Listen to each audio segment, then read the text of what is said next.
So a lot of times before we're having hard conversations or even just like important conversations about stuff, we will check in with each other and say, hey, I want to talk about something. Are you up for it? Are you opting into this conversation?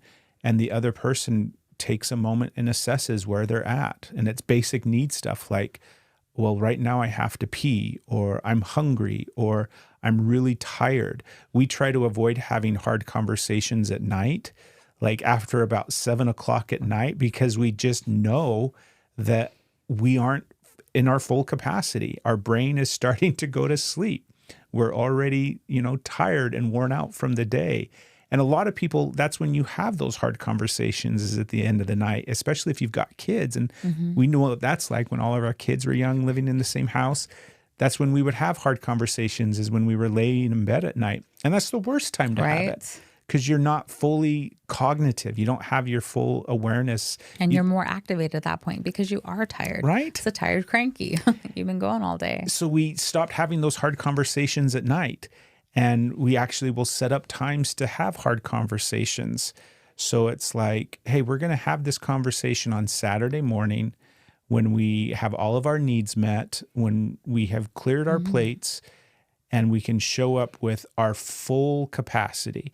That means that our brain is completely online, our nervous systems are regulated, and now we can show up in that space. And part of being able to do that is being accountable for your own physical body and what you're actually feeling. And you have to leave it at that, not micromanage and like check with your partner. Have you ate? Are you tired? Or like that, let them take care of themselves and you take care of you in that space. You're both agreeing that you're coming to that space in accountability and in integrity. And I think like how you navigate hard conversations, how you clearly communicate in relationships, those things become like the actual words or the techniques that you would use, because there's 1,000 of those, right? There's so many different ways to have hard conversations. There's so many different things to talk about or how to talk about or use these 3 tips for this. All of those things become less important if you prioritize this beginning portion of really being aware of what your nervous system is doing and where you're coming from, and having a really good understanding of what your triggers are, having a really good understanding of what your body actually does when it's activated. There'll be times where we're in the middle of a conversation, and like one of the very first things that I use now is you will trigger me, and I'll even have it happen where I don't have cognitive awareness of it, where I'm not consciously aware of you just said something that upset me. But what I become cognitively aware of is suddenly my thought process is looking to argue with everything that you're saying. So everything that you say, I can't hear it. All I hear is all my yeah buts. I'm like, oh, well, of course you would say that. Of course you're going to, you're going to bring up that now? That's how you're going to say that thing to me? I just saw how you shifted in your chair.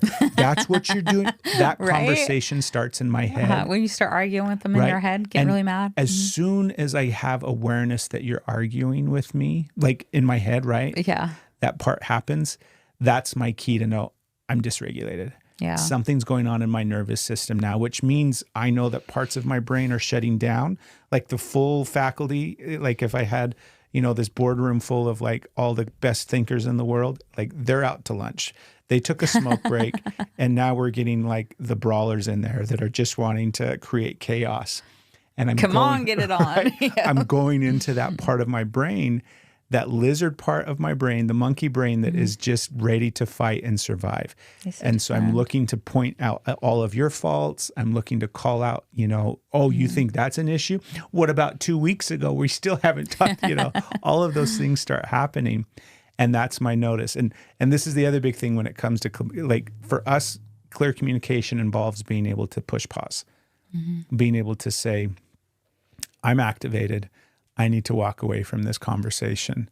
And we started doing that several years ago, and it just made everything so much safer and so much better because it gives everybody the break that they actually need to regulate the nervous system again. We were meant to be.